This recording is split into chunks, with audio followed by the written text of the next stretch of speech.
Hello दोस्तों, आज हम बात करेंगे बीकॉम सेकेंड ईयर के chapter income from house property के बारे में। चैनल पर बने रहिए। हम शुरू करते हैं छोटे से इंट्रो के बाद।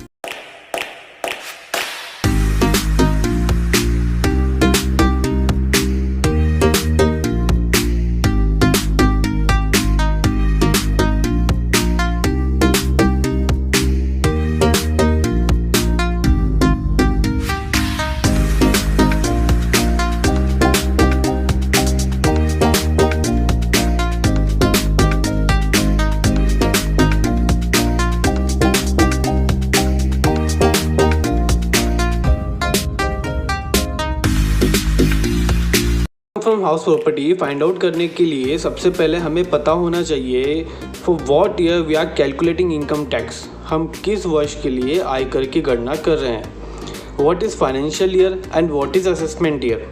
बात करते हैं फाइनेंशियल ईयर की। फ्रेंड, जिस वर्ष में आप कमाते हो या किराया प्राप्त करते हो उस वर्ष को फाइनेंशियल ईयर यानी कि वित्तीय वर्ष कहते हैं। और असेसमेंट ईयर मीन्स कर निर्धारण वर्ष, जो फाइनेंशियल ईयर के अगले वर्ष को कहते हैं जिसमें कर का निर्धारण किया जाता है। For example, if you let out your property on rent in 2019-20, so tax liability will be calculated in next year which is 2020 and 21।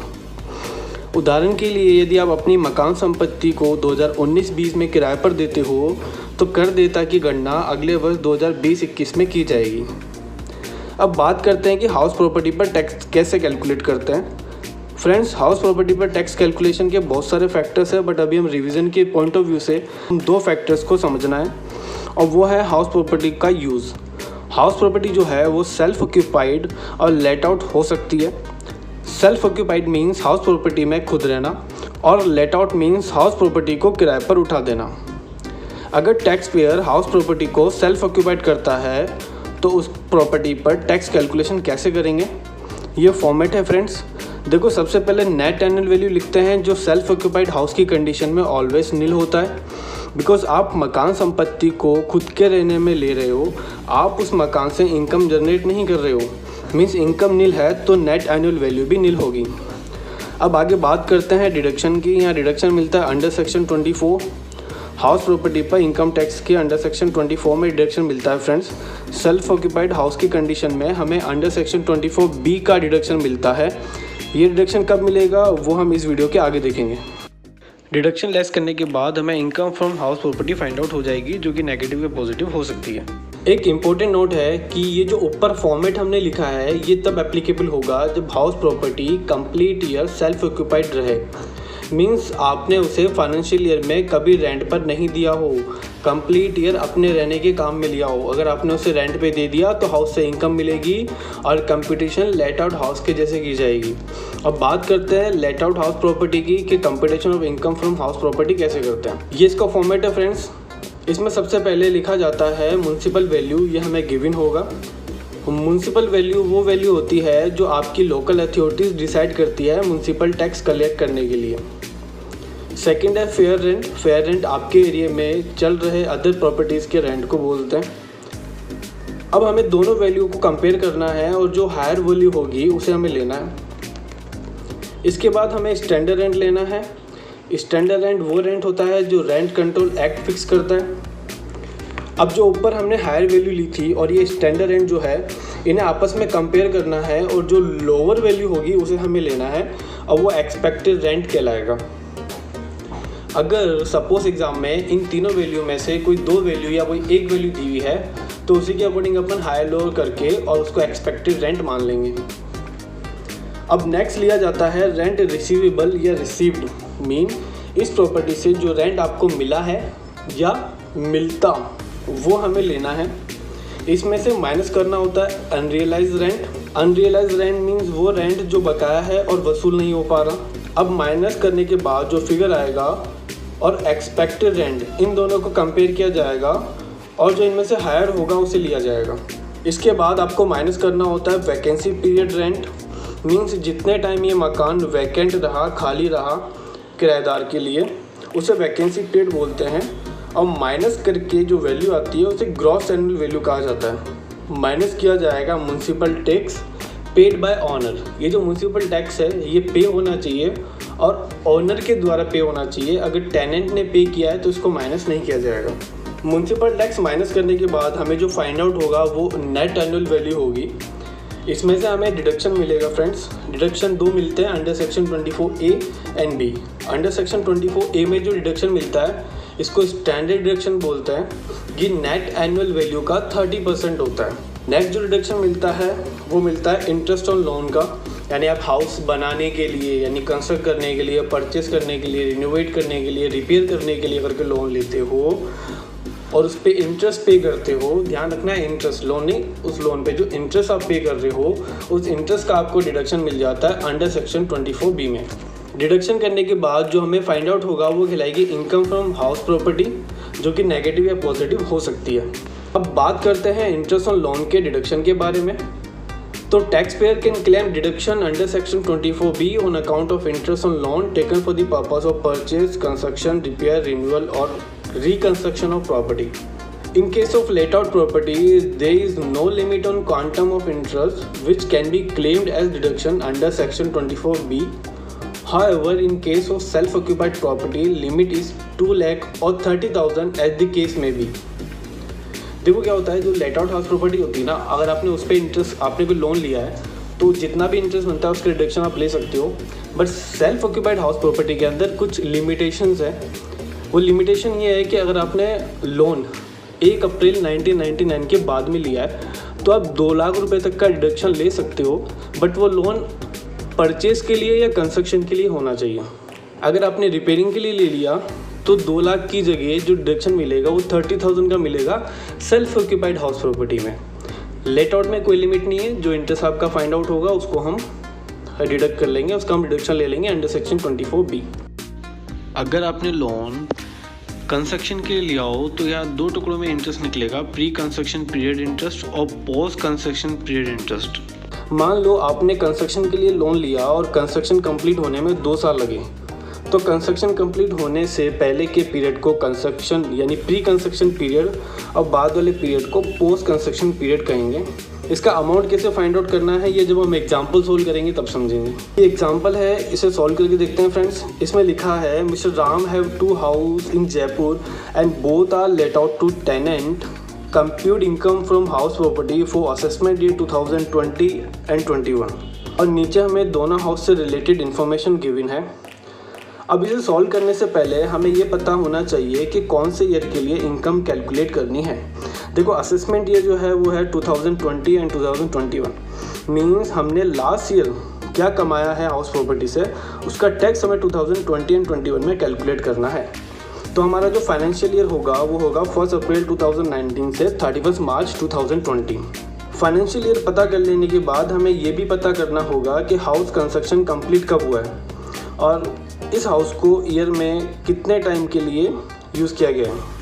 अगर किसी हाउस का कंस्ट्रक्शन करा रहे हो तो बहुत बार क्या होता है, कंस्ट्रक्शन कंप्लीट होने में टाइम लगता है। अगर कंस्ट्रक्शन आपका फाइनेंशियल ईयर में कंप्लीट हुआ है तो पर्टिकुलर जितना टाइम कंस्ट्रक्शन के लिए लगा वो लेस कर दिया जाएगा और रिमेनिंग टाइम आप हाउस प्रॉपर्टी को यूज़ कर सकते हो।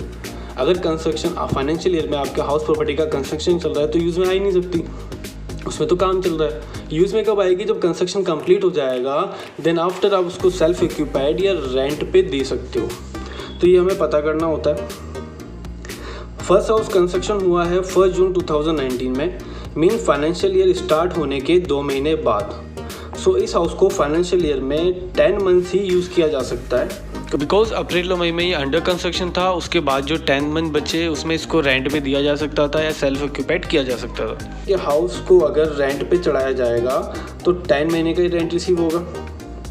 इसके अलावा म्युनिसिपल वैल्यू, फेयर रेंट और स्टैंडर्ड रेंट भी हमें 12 मंथ्स की जगह 10 मंथ्स का ही लेना है, 12 महीने की जगह 10 महीने का ही लेना है। अब बात करते हैं सेकंड हाउस की। तो इसका कंस्ट्रक्शन कंप्लीट हुआ है 1 फेब 2019, मीन अपने फाइनेंशियल ईयर स्टार्ट होने के 2 महीने पहले ही कंस्ट्रक्शन कंप्लीट हो चुका था। मीन्स इस फाइनेंशियल ईयर में, कंप्लीट फाइनेंशियल ईयर में इसको काम में लिया जा सकता है, रेंट पे चढ़ाया जा सकता है या सेल्फ ऑक्यूपाइड किया जा सकता है। इन्फॉर्मेशन गिवन नहीं, ये लेट आउट हुआ है। तो यहाँ पे जो रेंट रिसीवेबल या म्युनिसिपल वैल्यू, ये फेयर रेंट, स्टैंडर्ड रेंट, ये सब हम पूरे साल कर लेंगे। अब सोल्यूशन स्टार्ट करते हैं फर्स्ट हाउस का।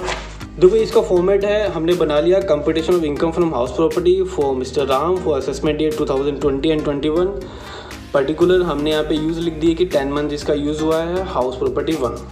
अब कंप्यूटेशन स्टार्ट करते हैं। देखो सबसे पहले हमें म्यूनसिपल वैल्यू गिवन है फर्स्ट हाउस की 48,000, बट ये पर एनम की है, हमें 10 मंथ की चाहिए। तो कैसे निकालेंगे, मल्टीप्लाई बाय 10 डिवाइड बाय 12। तो इससे 40,000 जो म्यूनसिपल वैल्यू आएगा ये 10 मंथ का आ जाएगा। म्यूनसिपल वैल्यू के बाद में नेक्स्ट हम लेते हैं फेयर रेंट। ये भी 36,000 हमें गिवन था पर एनम का, इसको भी हम 10 मंथ में कन्वर्ट करेंगे तो 10/12 इक्वल टू 30,000। अब विच एवर इज़ हायर, इन दोनों में से जो हायर है वो है 40,000 जो हम पिक कर लेंगे। नेक्स्ट है स्टैंडर्ड रेंट जो कि है 60,000 और ये ईयर का है, जिसको 10 मंथ में कन्वर्ट करने के लिए 10/12 करेंगे तो 50,000 का फिगर फाइंड आउट होगा। अब हमें क्या करना है, जो ऊपर हायर लिखा था हमने विच एवर इज हायर ये और स्टैंडर्ड रेंट, इन दोनों को कंपेयर करेंगे, यानी 40 और 50 को कंपेयर करेंगे और विच एवर इज लोअर, जो भी लोअर होगा उसको हम हमारा एक्सपेक्टेड रेंट मानेंगे जो कि आएगा 40,000। नेक्स्ट अब हमें लेना है रेंट रिसीवेबल। अब रेंट रिसीवेबल का मतलब ये होता है अगर ये प्रॉपर्टी लेट आउट हो रही है और पूरे टाइम लेट आउट अगर होती तो कितना रेंट आता।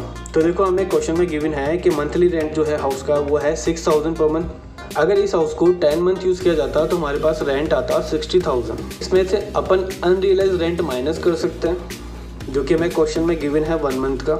तो 1 मंथ का रेंट होता है 6,000। 60,000 में से 6,000 माइनस करने के बाद जो बचेगा वो बचेगा 54,000। अभी जो 54,000 है और ऊपर जो एक्सपेक्टेड रेंट है, इन दोनों को कंपेयर करके विच एवर इज़ हायर हमें लेना है जो कि 54,000 आएगा। इसके बाद में हमें माइनस करना होता है वैकेंट पीरियड। वैकेंट पीरियड जितने टाइम ये मकान खाली रहा, वो भी हमें क्वेश्चन में गिवन है कि 1 मंथ ये मकान खाली रहा था, तो हमने 1 मंथ का जो रेंट है एज ए वैकेंट पीरियड मानते हुए लेस कर दिया। 1 मंथ का रेंट होगा 6,000। जो बचेगा वो कहलाएगी ग्रॉस एनुअल वैल्यू 48,000। माइनस करते हैं म्यूनसिपल वैल्यू, एक्चुअली मैंने फॉर्मेट में गलत लिख दिया, ये म्यूनसिपल वैल्यू नहीं म्यूनसिपल टैक्स को माइनस किया जाता है और म्यूनसिपल टैक्स क्योंकि क्वेश्चन में गिवन नहीं है इस वजह से यहाँ पे वैल्यू नहीं लाएगी। इसके बाद में आता है नेट एनुअल वैल्यू, वो कि 48,000 ही आ जाएगा। अब हमें मिलेगा deduction under section 24। Under section 24 में जो पहला डिडक्शन मिलता है वो मिलता है standard deduction 30% of net annual value 48,000 rupees का 30% जो कि हो जाएगा 14,400। नेक्स्ट अब मिलेगा interest on loan under section 24B। अब इसको कैलकुलेट करते हैं, ये हमें इंटरेस्ट ऑन लोन के लिए मिलता है। देखो फर्स्ट हाउस के लिए लोन लिया गया था 1 जून 2016 को, लोन लिया गया था 3 लाख रुपीज़ का, जो रेट थी वो थी 10% और हाउस कंस्ट्रक्टेड हुआ है 1 जून 2019 को। इन 4 इन्फॉर्मेशन के बेसिस पे आप इंटरेस्ट कैलकुलेट करोगे लोन का। फर्स्ट हाउस के कंस्ट्रक्शन के लिए लोन लिया गया था 1 जून 2016 को, कंस्ट्रक्शन कंप्लीट हुआ 1 जून 2019 को।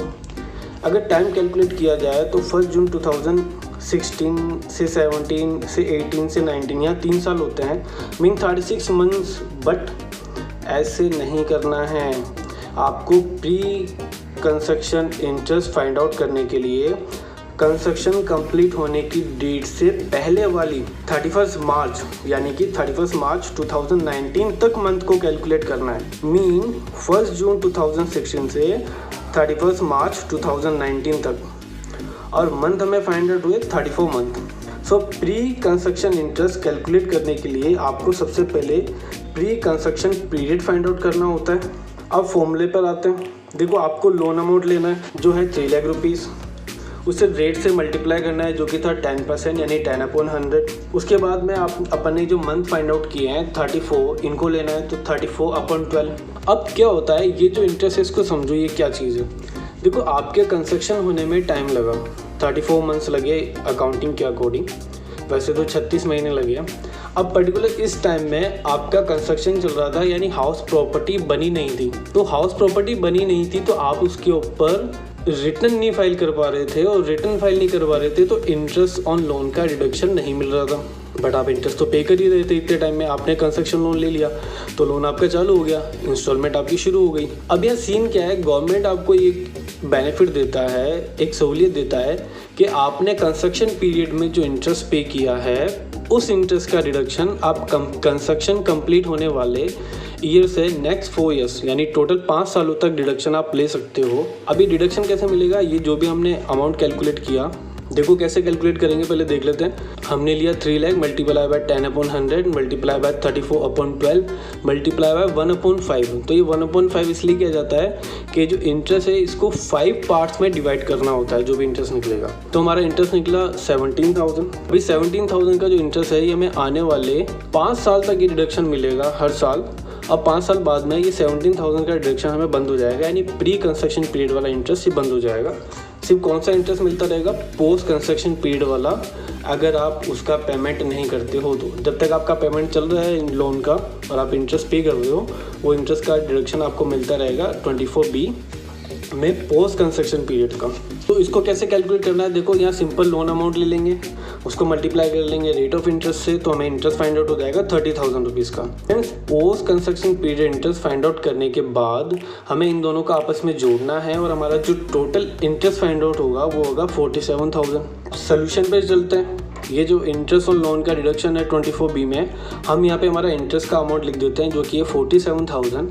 अब नेट अर्न्ड वैल्यू है 48,000, इसमें से हम क्या माइनस कर देंगे, टोटल डिडक्शन माइनस कर देंगे। माइनस करने के बाद में जो फिगर आएगा वो आएगा 30,400 नेगेटिव। ये नेट अर्न्ड वैल्यू हमें फाइंड आउट हो गई है फर्स्ट हाउस की, नेगेटिव वैल्यू है क्योंकि हाउस प्रॉपर्टी से क्या होता है, बहुत बार आपकी क्या इनकम तो कम होती है बट क्योंकि आप लोन लेते हो तो डिडक्शन मिलता है ना, वो डिडक्शन आपका ज़्यादा होता है। तो डिडक्शन ज़्यादा होने की वजह से आपकी जो वैल्यू होती है नेट अर्न्ड वैल्यू माइनस में चली जाती है। इसी तरह से सेकंड हाउस की इनकम कैलकुलेट करते हैं। देखो इसका यूज़ पूरे फाइनेंशियल ईयर में हो सकता है, तो यहाँ वैल्यूज हमें एनुअल वैल्यू वाली लेनी है, सारी एनुअल वैल्यू के फिगर्स हम लेंगे। तो सेकंड हाउस में चलते हैं। ये का फॉर्मेट हमने उतार लिया, यूजेस 12 मंथ्स लिख दिया, हाउस 2 लिख दिया। सबसे पहले म्युनिसिपल वैल्यू 40,000 गिवन है, मेंशन कर दिया। फेयर रेंट 30,000 गिवन है, मेंशन कर दिया। इन दोनों में हायर कर लिया 40,000। फिर स्टैंडर्ड रेंट हमने ले लिया 50,000 का, इनमें लोअर कर लिया which is called expected rent, जो कि आ गया 40,000। अब रेंट रिसीवेबल ले लेंगे क्योंकि ये प्रॉपर्टी पूरे ईयर लेट आउट की जा सकती थी, तो इससे जो रेंट हमें रिसीव होता वो होता 60,000 रुपीज़ का, क्योंकि इसका पर मंथ रेंट है 5,000 मल्टीप्लाई बाय 12 इक्वल टू 60,000। इसमें जो अनरियलाइज रेंट है वो 2 मंथ्स का है, जिसको हम लेस कर देंगे तो 2 मंथ्स का रेंट हो गया 10,000। तो 60 में से 10 माइनस करने के बाद जो बचेगा वो बचेगा अपना 50,000। अब इस 50,000 और एक्सपेक्टेड रेंट जो कि 40,000, इनको कंपेयर करके विच एवर इज़ हायर जो है वो हम मेंशन कर देंगे, जो कि है 50,000 रुपीज़ का। फिर माइनस करेंगे वैकेंट पीरियड का रेंट। ये पर्टिकुलर हाउस भी 1 महीने के लिए वैकेंट रहा है और 1 महीने का रेंट है 5,000 रुपये। तो हमें gross annual value find out हो जाएगी 45,000। लेस करेंगे म्युनिसिपल टैक्स, यहाँ पे भी गलती से वैल्यू लिख में आ गया था, इसको इग्नोर कर देना। लेस किया जाता है म्युनिसिपल टैक्स नहीं है तो हमने नील कर दिया। अब ले लेंगे नेट एनुअल वैल्यू जो कि है 45,000। लेस करेंगे deduction under section 24। Under section 24 के अंदर हमें 24A का डिडक्शन मिलता है 30% ऑफ नेट एनुअल वैल्यू, जो कि 45,000 का 30% हो गया 13,500। नेक्स्ट डिडक्शन मिलेगा इंटरेस्ट ऑन लोन का अंडर सेक्शन 24B, क्योंकि पर्टिकुलर इस हाउस पे भी लोन था। अब चलते हैं कैलकुलेशन की तरफ। देखो हाउस सेकंड है, इसका लोन हमने लिया 31 दिसंबर 2015 को। इसका कंस्ट्रक्शन कंप्लीट हुआ 1 Feb 2019 को। यह क्या पड़ा था कि कंस्ट्रक्शन कंप्लीट होने से पहले वाली आपको 31 मार्च लेनी है। अपना ये जो कंस्ट्रक्शन है 1 Feb 2019 को कंप्लीट हुआ था, इससे पहले वाली जो मार्च आएगी वो आएगी 31 मार्च 2018 में। अब 31 दिसंबर 2015 से हम 31 मार्च 2018 तक के मंथ काउंट करेंगे, जो कि होते हैं 27 मंथ्स। अब हम हमारा pre construction interest find out कर लेते हैं। वो कैसे निकलेगा, वही अपना loan amount, rate of interest multiply by months जो हमने फाइंड आउट किए 27 and multiply by 1/5। Pre construction के लिए 1/5 ये जो होता है ये फिक्स होता है, क्योंकि ये जो 13,500 का जो अमाउंट निकला है ये 5 सालों तक मिलेगा डिडक्शन। उसके बाद में इसका डिडक्शन बंद हो जाएगा, सिर्फ पोस्ट कंस्ट्रक्शन पीरियड का इंटरेस्ट मिलता रहेगा अगर लोन लाइव है तो। अब बात करते हैं पोस्ट कंस्ट्रक्शन इंटरेस्ट की। ये सिंपली निकल जाता है 3 lakh multiply by 12/100 equal to 36,000। तो यहाँ जो टोटल इंटरेस्ट ऑन लोन जो हमने फाइंड आउट किया वो हुआ 49,500। अब ये जो 49,500 है ये हम फॉर्मेट में मेंशन कर देते हैं, और इसके बाद में जो इनकम फ्रॉम हाउस प्रॉपर्टी है वो हमारी फाइंड आउट हो गई 18,000 नेगेटिव। सो फ्रेंड्स, फाइनली हमने दोनों क्वेश्चंस को सॉल्व कर लिया है। अब कुछ इंपॉर्टेंट पॉइंट्स पे बात कर लेते हैं। मैंने आपको सेल्फ ऑक्यूपाइड हाउस की कंपटीशन नहीं बताई है बिकॉज एग्जाम में mostly let out house property के क्वेश्चंस आते हैं। अगर क्वेश्चन में एक ही हाउस प्रॉपर्टी को ओनर अपने यूज़ में भी लेता है और लेट आउट भी कर देता है, जनरली होता है ना कि जैसे किसी ने 2 मंजिल 3 मंजिल का मकान बना रखा है, 1 मंजिल में खुद रह रहा है, 2 मकान में किराएदारों को दे दिया, तो उस कंडीशन में क्या होगा, जैसे अगर ये 3 पार्ट में है, जैसे 3 मंजिल है तो आपको क्वेश्चन 3 पार्ट्स में सॉल्व करना पड़ेगा।